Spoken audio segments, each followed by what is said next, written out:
Hi, this is Scott Garibay, and today I'm going to be talking about Legends of the Five Rings, the tabletop role-playing game, originally created by AEG, by John Wick, same guy who created 7th Sea, and the fact that that game, that tabletop role-playing game, not the card game, in its 21-year history, has had 6 editions. 6 editions in 21 years. Let's talk about it. This is a shocking fact, okay?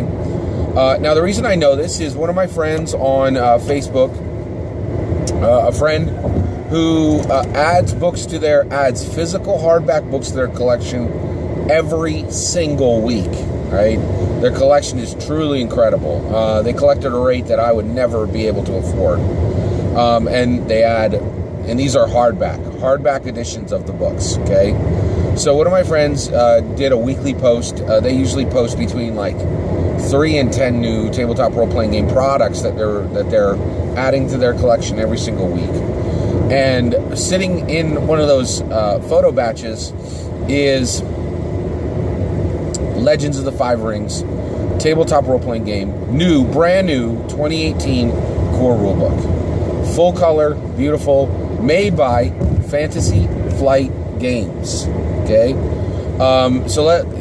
I was like, what? Wait, what? Because I knew Fantasy Flight Games had recently purchased the rights to make the new Legends of the Five Rings card game. Okay, card game. But I didn't know there were any plans to create a new tabletop role-playing game. Right? So I was like, holy cows, that's incredible. And I looked it up. I had to look it up. I was like, what edition of the game is this? It is the 6th edition of Legends of the Five Rings. Now, even saying there are 6 editions is weird, right? So, Legends of the Five Rings, in its own freestanding game as a hardback, actually has 5 editions. So, the FFG version, new core rulebook, is actually 5e. So, why are there 6 editions? Well, there's 1E, 2E, 3E, 4E, 5E, and OAE, Oriental Adventures Edition. 3rd edition of Dungeons & Dragons Oriental Adventure used Rokugan, the world of Legends of the Five Rings, and used all of the Legends of the Five Rings lore as Oriental Adventure. So that's actually a 6th edition of the game. That is such a strange and unusual occurrence, right? To my knowledge, is the only time Dungeons & Dragons has ever taken a different role-playing game's lore world and made it into their own fantasy setting.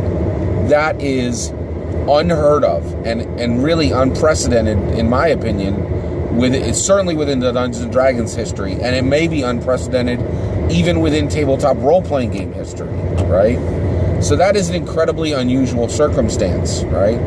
So Legend of the Five Rings did duty for Wizards of the Coast as an official Dungeons & Dragons setting under in the world of Rokugan under Oriental Adventures, right? What? That is an incredibly unusual history, right? But I want to talk, so we're talking about 21-year history, and let's define that. So, L5R, Legends of the Five Rings tabletop role-playing game 1E came out in 1997. It was written by John Wick. John Wick is an incredibly active tabletop role-playing game writer and CCG creator, right?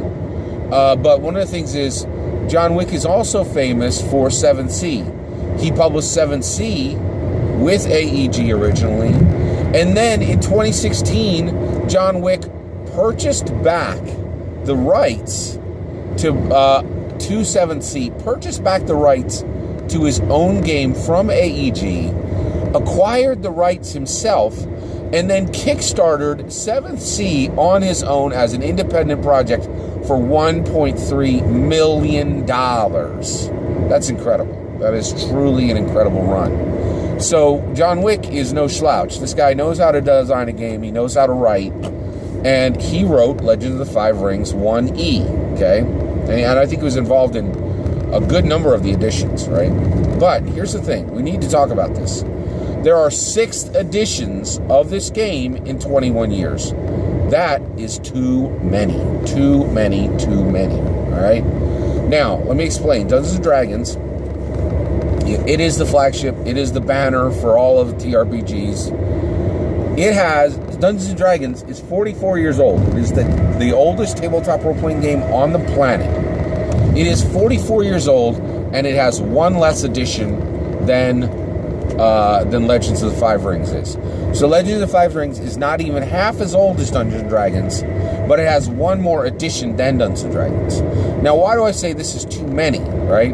Well, if you were to take the Legend of the Five Rings editions and space them out evenly, they're actually not spaced out evenly as far as when they were published. But just as a mental exercise, right? Get this. Just look at it through the eyes of a single game master, right?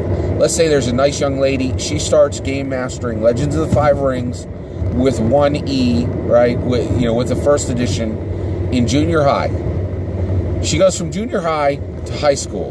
When she makes that transition, there's a second edition. She goes from high school to college. When she goes from high school to college, there's a third edition. She graduates college and enters the job market. Okay? When she goes and gets her new job, there's a fourth edition. At her new job, she meets somebody, falls in love, and now has a spouse. They get married, all right? When they get married, there's a new edition, all right? She now has a spouse, and her and her spouse love each other, and they very quickly decide to add a child to their marriage. When they have that child, there's a new edition, right?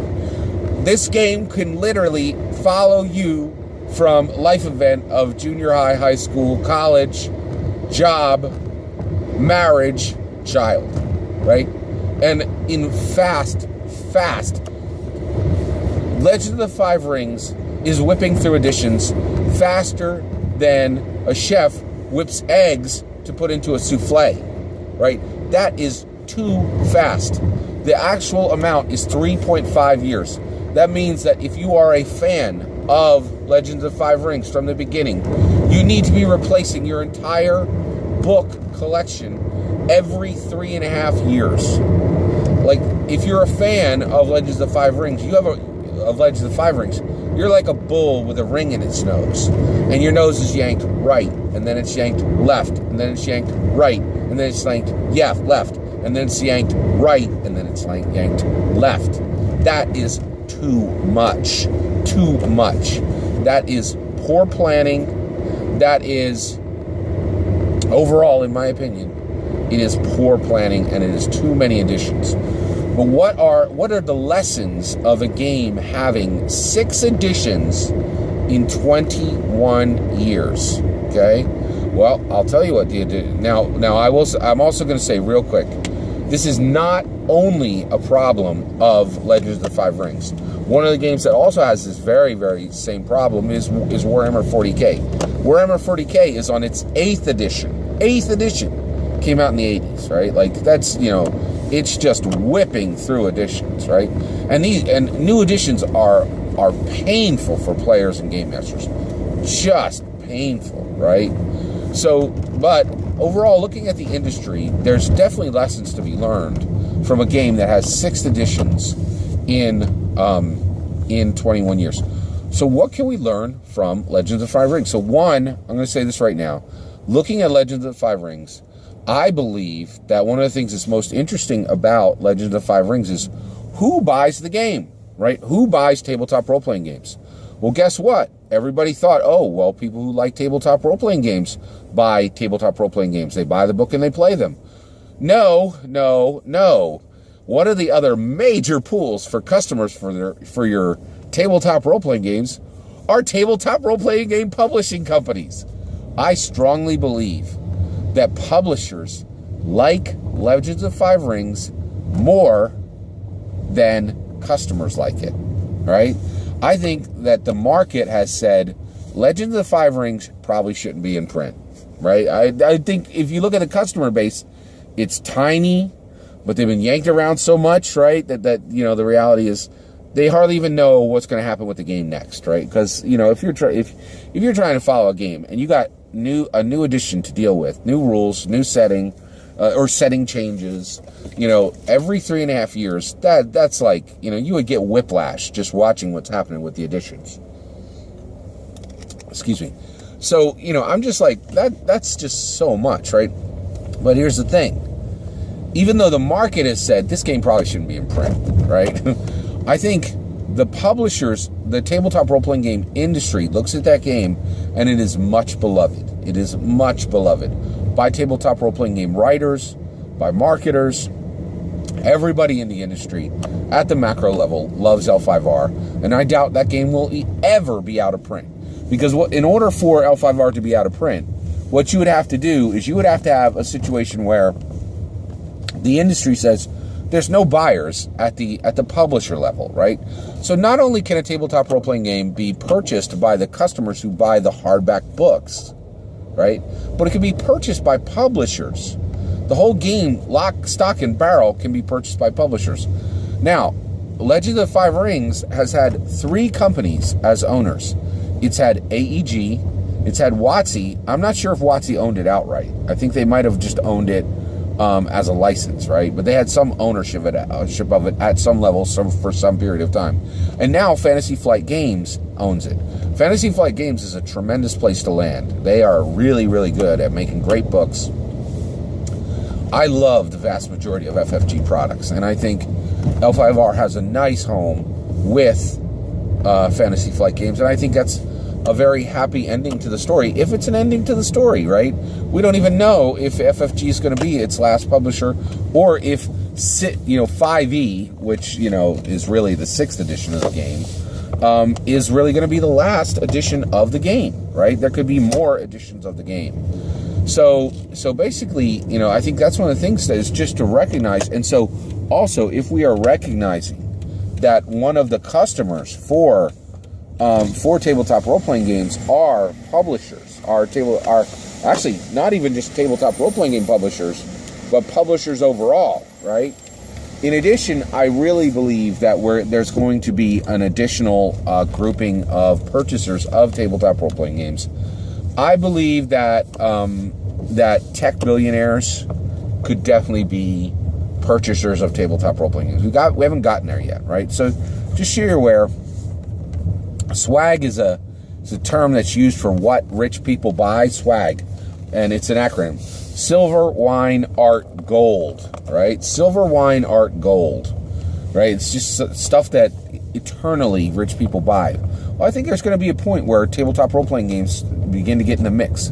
This has already happened once, right?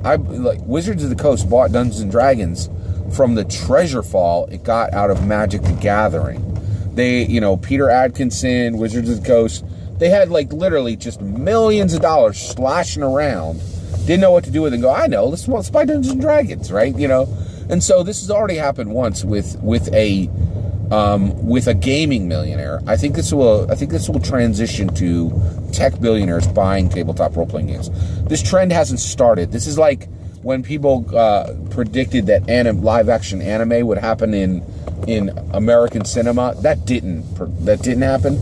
But I do think tech billionaires are going to start to buy tabletop role-playing games. And one of the reasons why is they're so cheap. They're so ridiculously cheap. I shudder to even think what amount of money was paid for L5R. I'm betting it was pretty low, right? And so one of the things, just so you're aware, old tabletop role-playing games, the settings, the books, the publishing rights, they bounce around from publisher to publisher a lot, right? And all kinds of different games, right? So just be aware that is happening.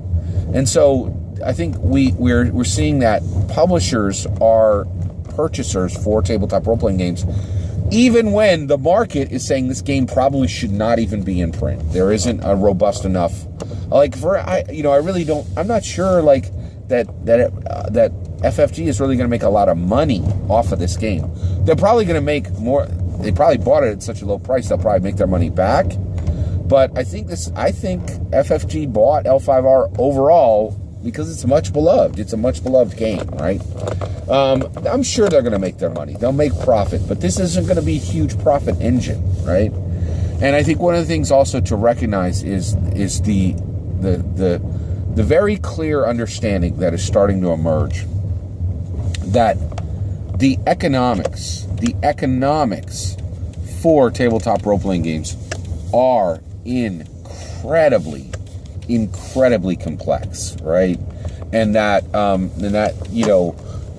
I think a lot of people want to believe, oh, well, you buy something because you're going to make money off of it, right? And the idea that buying L5R for FFG was like, that's the best way they could use that money. Whew, I don't know. A game with 6 editions, right? There's just so many things and so I think that, the lessons to be taken away is that the economics of tabletop role-playing game publishing are incredibly complex. And then in addition to that, publishers really are a very major source of people who will buy a TRPG. So TRPGs, not only can they be bought by customers who are buying the books, they can absolutely be bought by publishing companies. This has been done twice with L5R now. And L5R, with 21 years of history, has 6 editions. Also, this reaffirms an opinion I had previously. I'll state it again. Here's what you should do for your editions. Do not make an edition any sooner than 5 years after you've published another edition, right? So do not publish a new edition any sooner than 5 years after you publish your last edition. Also, do not let 10 years pass without a new edition. You need a new edition. The market demands it, right? So an edition for a tabletop role-playing game, in my opinion, should be no less than 5 years in length and no more than 10 years. It should not. It shouldn't even reach 10 years. So it should be between. So game lengths for edition should be between 5 years and 9 years, and you should not go 10 years with a new edition.